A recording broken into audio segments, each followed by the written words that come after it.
نحمده ونصلی علی رسولہ الکریم اما بعد فاعوذ باللہ من الشیطان الرجیم بسم اللہ الرحمن الرحیم ومن جاہد فانما یجاہد لنفسہ صدق اللہ مولانا العلی العظیم۔ اللہ تعالیٰ نے ارشاد فرمایا کہ جو شخص بھی کوشش کرتا ہے وہ اپنے فائدے کے لیے کوشش کرتا ہے۔ تو کوشش انسان دین کے لیے بھی کرتا ہے، دنیا کے لیے بھی۔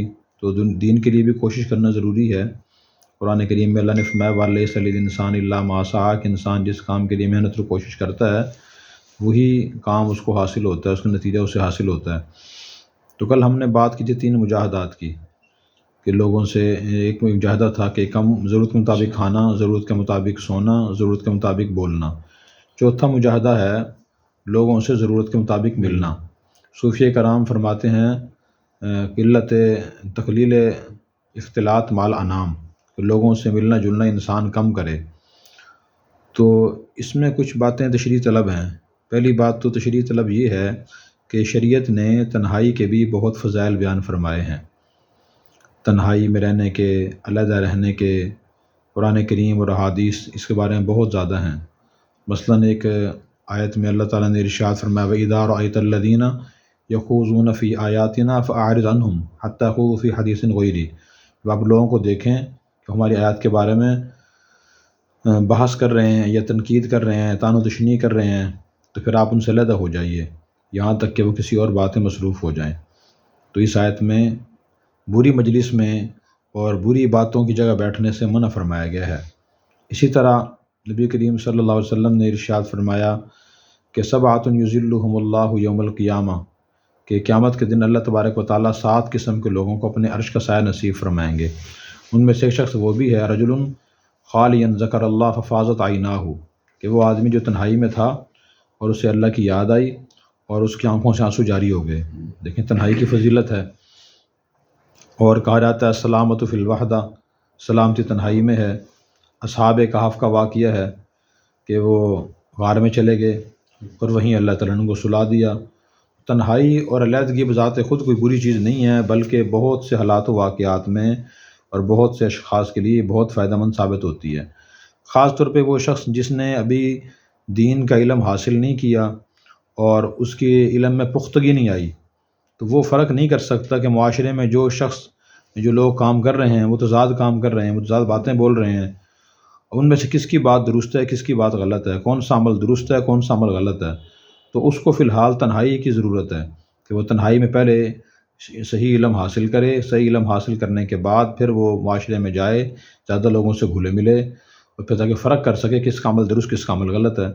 مثلاً ایک مال کی مثال لے لیتے ہیں کہ مال کے بارے میں لوگ معاشرے میں مختلف باتیں کر رہے ہوتے ہیں۔ بعض لوگ تو کہتے ہیں پیسہ ہی سب کچھ ہے، پیسہ نہیں ہے تو کچھ بھی نہیں ہے۔ تو سب چیزیں پیسے سے ہی آتی ہیں، مکان ہم نے لینا ہے پیسے سے، اور ہم نے کھانا کھانا ہے پیسے سے، لباس ہم نے پہننا ہے پیسے سے۔ وہ دیکھیں فلاں پیسے والا ہے، ہر آدمی اس کو سلام کرتا ہے، ہر آدمی اس کی عزت کرتا ہے، تو پیسے سے کیا کچھ نہیں ہو سکتا۔ ایک بات تو لوگ یہ کرتے ہیں۔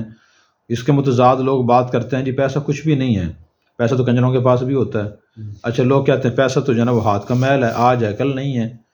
تو دیکھیں صحابہ کرام غریب تھے، اللہ کے نبی غریب تھے، تو اللہ کے نبی کی طرف وحی آئی، نبی نے فرمایا ما اوحی الی ان اکون من التاجرین، کہ اللہ نے مجھے وحی نہیں بھیجی کہ میں مال جمع کروں، اجمع مال واکم من التاجرین، کہ مال جمع کروں میں تاجر بن جاؤں۔ تو اللہ تعالیٰ نے تو یہ فرمایا کہ اللہ کی تسبیح پاکی بیان کریں۔ اور یہ جو ہے نا، اسی طرح لوگ کہتے ہیں جتنے 100 روپے میں ایک بوتل جتنا نشہ ہوتا ہے، تو یہ مال تو بری چیز ہے، آدمی میں تکبر پیدا کرتا ہے، غرور پیدا کرتا ہے، اور اب مال کے ذریعے بندہ ظلم و زیادتی کرتا ہے۔ غریب بندہ کسی پہ کیا ظلم کرے گا؟ اب یہ متضاد باتیں ہیں مال کے بارے میں۔ اگر اس آدمی کے پاس شرعی علم نہیں ہوگا تو یہ جس آدمی کے پاس بیٹھے گا، جیسی وہاں سے باتیں سنے گا تو ویسے اس کا ذہن بن جائے گا، اور یہ سمجھے گا کہ جو آدمی کہہ رہا ہے کہ مال سب کچھ ہے، سب کچھ ہے، مال کمانا چاہیے۔ اور اگر اس نے دوسرے لوگوں کی مجلس اختیار کی، ان کی باتیں سنی کہ مال کچھ بھی نہیں ہے، تو یہ مال سے متنفر ہوگا، اور جو مالدار لوگ ہیں ان کو حقیر سمجھے گا، ان سے متنفر ہوگا، ان کو دنیا دار سمجھے گا۔ جو اگر اس کے پاس شریعت کا علم ہوگا، علیحدگی میں بیٹھ کے علم حاصل کرے گا، تو پھر اس سے پتہ چلے گا کہ اللہ والوں نے فرمایا، اور معتدل بات فرمائی، انہوں نے فرمایا کہ مال کی مثال پانی جیسی ہے، اور بندے کی مثال کشتی جیسی ہے، آپ زیر کشتی پشتی است، آپ در کشتی ہلائے کشتی است۔ جب تک پانی کشتی کے دائیں بائیں کے پیچھے رہتا ہے تو کشتی کے لیے معاون ثابت ہوتا ہے، کشتی چلتی رہتی ہے، اور پانی کشتی کے اندر آ جائے تو کشتی کو ڈبو دیتا ہے۔ تو مال ہم نے جائز طریقے سے حاصل کرنا ہے، ضرورت کے مطابق حاصل کرنا ہے، اور پھر اس صحیح جگہ خرچ کرنا ہے۔ یہ چیزیں بری نہیں ہیں، دین ہمیں اس سے منع نہیں کرتا، اس کی مذمت بیان نہیں کرتا۔ اور مال کو غلط نیت سے حاصل کرنا، غلط طریقے سے حاصل کرنا، غلط جگہ استعمال کرنا، یہ شرعی لحاظ سے برا ہے۔ جب اس کے پاس یہ علم آئے گا اور دل میں بیٹھے گا، پھر یہ لوگوں کے پاس جائے گا تو پھر یہ لوگوں کی غلط باتوں سے متاثر نہیں ہوگا۔ تو اس لیے جو ابتدائی آدمی ہو اس کے لیے تنہائی بہتر ہے کہ وہ تنہائی اختیار کرے اور پہلے خود کو مضبوط کرے۔ اور دنیا کی ہر چیز کا تقریباً یہی اصول ہے۔ جیسے کوئی آدمی بیمار ہوتا ہے تو وہ ڈاکٹر کے پاس جاتا ہے، ہسپتال میں جاتا ہے، جب تک وہ تندرست نہیں چھٹی نہیں ملتی کہ آپ عام ماحول میں جائیں، نہیں، اسے خاص ماحول میں رہیں، یہاں رہ کے ڈاکٹر صاحب صبح و شام آپ کا چیک اپ کریں گے، ٹیسٹ کرائیں گے، وہ دیکھیں گے طبیعت بہتر ہو رہی ہے نہیں ہو رہی ہے، یہ کافی حد تک بہتر ہو چکی ہے، قابل اطمینان حد تک، پھر چھٹی دیں گے، آپ گھر جائیں اور یہ میڈیسن استعمال کریں۔ اگر وہ اس کی حالت اچھی نہیں تو چھٹی نہیں ملے گی اس سے خاص ماحول سے۔ تو اسی لیے اللہ والے جو فرماتے ہیں وہ اسی لیے فرماتے ہیں، یہ حدیث میں جو فرمایا گیا ہے کہ یہ تنہائی اختیار کی جائے۔ دوسری بات یہ ہے کہ جو تنہائی اور عزلت نشینی ہے، یہ لوگوں سے کم ملنا ہے، یہ بذات خود مقصود نہیں ہے، یہ ایک علاج کی طرح ہے، یہ رخصت ہے، یہ اصل مقصد نہیں ہے۔ اصل جو شرعی تعلیمات ہیں تو وہ اسی بات کی تلقین کرتے ہیں، جس بندے کی اصلاح و تربیت ہو جائے، جو لوگوں کے غلط باتوں سے، غلط کاموں سے متاثر نہ ہو، تو اس کے لوگوں سے ملنا افضل ہے۔ تو ان دونوں میں فرق کرنا پڑتا ہے، دونوں چیزیں موجود، تنہائی کے فضائل بھی ہیں، اختلاط کے فضائل بھی ہیں، لیکن ان میں اگر یہ بات ذہن نشین ہو جائے تو آدمی کے لیے فیصلہ کرنا آسان ہو جاتا ہے کہ کون سی تعلیمات کس موقع کے لیے ہیں۔ فتنے کا موقع ہو، یعنی خاندان میں، ماحول، معاشرے میں زیادہ لوگ برے ہیں، آدمی اگر ان میں جائے تو کسی بڑی آزمائش فتنے میں مبتلا ہو جائے گا، پھر اس کے لیے تنہائی بہتر ہے۔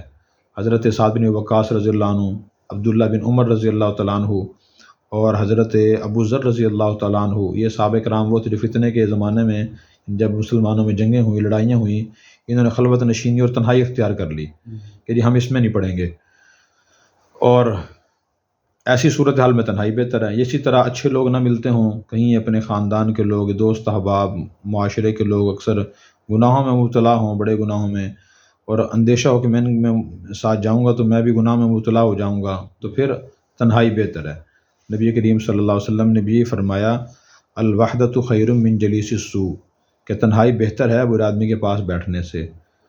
لیکن لوگوں سے ملنا بھی بہت سے موقعوں پہ ضروری ہے۔ وہ مواقع کون سے ہیں؟ جتنی بھی چھائیاں ہیں وہ انسان لوگوں سے مل کر ہی سیکھتا ہے۔ عصری تعلیم ہے، یہ دینی تعلیم ہے، لوگوں وہ اساتذہ کرام سے مل کے حاصل ہوتی ہے۔ صحابہ کرام نبی کریم صلی اللہ علیہ وسلم کی صحبت میں رہے تو وہ صحابہ کرام بنے، اسی لیے آپ نے اچھی صحبت کی ترغیب بھی دی ہے۔ ابتدائی بندے کو تنہائی کی، برے لوگوں سے تنہائی کی ترغیب ہے، اچھے لوگوں سے تنہا اور علیحدہ رہنے کی ترغیب نہیں ہے۔ اسی لیے آپ نے فرمایا کہ لا تصاحب الا مؤمنا، کہ تم کسی مومن کے پاس بیٹھو، ولا تأکل طعامک الا تقی، تمہارا کھانا متقی آدمی کھائیں، واصبر نفسک مع الذین یدعون ربہم غداۃ والعشی یریدون وجہہ، کہ آپ خود کو ان لوگوں کے پاس رکھیے جو صبح و شام اللہ کی رضا کے لیے اللہ کو پکارتے ہیں، اللہ سے دعا کرتے ہیں، اللہ سے مانگتے ہیں، ان کے ساتھ رکھیے۔ تو اسی طرح 5 وقت کی نماز ہے، باجماعت لوگوں کے ساتھ مل کر ادا کی جاتی ہے، نماز جمعہ ہے، فرض کفایہ نماز جنازہ ہے، اسی طرح تعزیت ہے، عیادت ہے، اور کسی کو نیکی کی تلقین کرنی ہے، برائی سے منع کرنا ہے۔ جب آدمی یہ چیزیں سیکھ لے پھر اس کے بعد اس کے لوگوں کے ساتھ ملنا چاہیے اور اختلاط کرنا چاہیے۔ پھر جو لوگوں کی طرف سے تکلیف پہنچے، پھر آدمی صرف ان معمولی تکالیف کی وجہ سے لوگوں سے کنارہ کشی اختیار نہ کرے، بلکہ اس تکلیف کو، پریشانی کو برداشت کرے۔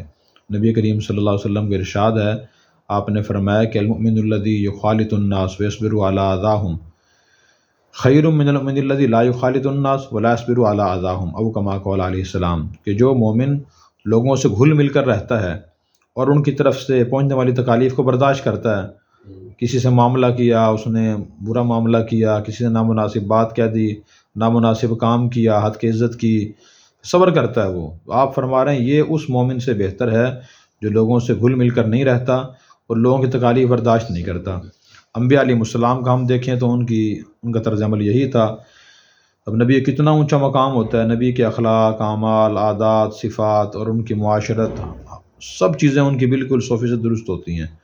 ان کا واسطہ پڑتا ہے برے لوگوں سے، ان لوگوں سے جنہیں کچھ بھی پتہ نہیں ہوتا، نہ ان کے عقائد اچھے ہوتے ہیں، نہ ان کے معاملات درست ہوتے ہیں، نہ ان کی عبادات درست ہوتی ہیں، نہ معاشرت، نہ اخلاق، بد اخلاقی سے پیش آتے رہے۔ لیکن انبیاء علیہ السلام تنہائی میں نہیں بیٹھے، بلکہ ان کی اصلاح کی نیت سے ان کے پاس آپ تشریف لے جاتے رہے، ان کی بری باتوں کو برداشت کرتے رہے۔ خود نبی کریم صلی اللہ علیہ وسلم کے بہت سے واقعات ہیں۔ نوح علیہ السلام کا واقعہ سورہ نوح کے اندر ہے، لوگوں نے مارتے تھے صبح و شام، جب ان کو ملتے تھے تو وہ دعوت دیتے نوح علیہ السلام، تو وہ کپڑے چہرے پہ ڈال لیا کرتے تھے، ہمیں نہ بتاؤ، کان میں انگلی ڈال لیا کرتے تھے، ہمیں نہ بتاؤ جی۔ ہم جیسا کوئی آدمی ہوتا کہتے جی میں ان کے فائدے کے لیے بتا رہا ہوں، نہیں سننا تو نہ سنو، اس سے میرا کون سا فائدہ ہے، اچھا آپ جہنم میں جائیں گے۔ تو ہم تو علیحدہ ہو جاتے ہیں ان سے۔ عمومی طرز عمل ہمارا یہی ہے کہ جو نہیں سننا چاہتا اسے کیوں سنائیں۔ تو لیکن نبی ساری زندگی ان کو سمجھاتے رہے، 950 سالوں کو تبلیغ کی۔ نبی کریم صلی اللہ علیہ وسلم کا واقعہ ہے کہ دیکھیں صلح حدیبیہ ہوئی تو اپنے دبکے کی، ان کی شرائط مان کر اپنی شرائط تسلیم آپ کی نہیں کی گئی۔ اچھا مکہ فتح ہوا، سب کو آپ نے معاف کر دیا۔ حضرت یوسف علیہ السلام کو بھائیوں نے تکالیف پہنچائیں، جب وہ نبی بنائے گئے، جب وہ بادشاہ بنے، عزیز مصر بنے، تو میں لا تثریب علیکم اليوم یغفر اللہ ارحم الراحمین، آج تم سے کوئی مواخذہ نہیں ہوگا، اللہ تمہیں معاف کر، میں نے تمہیں معاف کر دیا، اور آپ سب کو مصر لے آئیں، آپ شاہی مہمان کی حیثیت سے یہاں رہیں گے۔ تو یہ انبیاء علیہ السلام کا طرز عمل ہے۔ ادفع باللتی ہی احسن، کہ آپ برائی کا بدلہ اچھائی سے دیجیے۔ فإذا الذی بینک وبینہ عداوۃ کأنہ ولی حمیم، کہ جس آپ کے جو دلی دشمن ہے وہ دلی دوست بن جائے گا۔ اس لیے اختلاط، اس آدمی کس نے شریعت کا علم حاصل کر لیا، صحیح غلط میں پہچان ہے، اس کے لیے پھر لوگوں سے اختلاط آج کے دور میں خاص طور پہ افضل ہے، کیونکہ آج کل لوگوں میں دین سے دوری بہت زیادہ ہے، اخلاقیات سے دوری بہت زیادہ ہے۔ اگر انہیں ایک ایک صحیح بات بتائی جائے تو اس سے بڑا فائدہ ہوتا ہے۔ تو خلاصہ کلام یہ ہوا کہ لوگوں سے کم ملنے کا مجاہدہ شروع میں ابتدائی آدمیوں کو کرنا چاہیے، وہ لوگوں سے تنہائی میں رہے، یہ علاج ہے، یہ غذا نہیں ہے۔ اور جب انسان کی کافی حد تک تعلیم و تربیت ہو جائے، پھر لوگوں سے اسے ملنا چاہیے زیادہ، اور ان کو سکھانے کی کوشش کرنی چاہیے تاکہ زندگی میں مثبت تبدیلی پیدا ہو۔ ہمارے بہت سے ایسے رشتہ دار ہیں، اگر ہم ان کے ساتھ بیٹھتے رہیں، بتاتے رہیں دین کی بات نرمی سے، حکمت سے، محبت سے، تبدیلی آتی رہتی ہے۔ حکمت کی بات اگر انہیں ان تک نہ پہنچے، بلکہ نفرت پیدا کر کے ان سے دوری اختیار کر لی جائے، تو ظاہر مزید بگڑیں گے وہ۔ آخری بات پھر یہ ہے کہ جو لوگوں سے اختلاط کی کمی ہے، یہ بھی کسی ماہر کے نگرانی میں ہونی چاہیے۔ اکثر جو مجاہدات بعض لوگ کرتے ہیں وہ افراط تفریط کا شکار ہو جاتے ہیں۔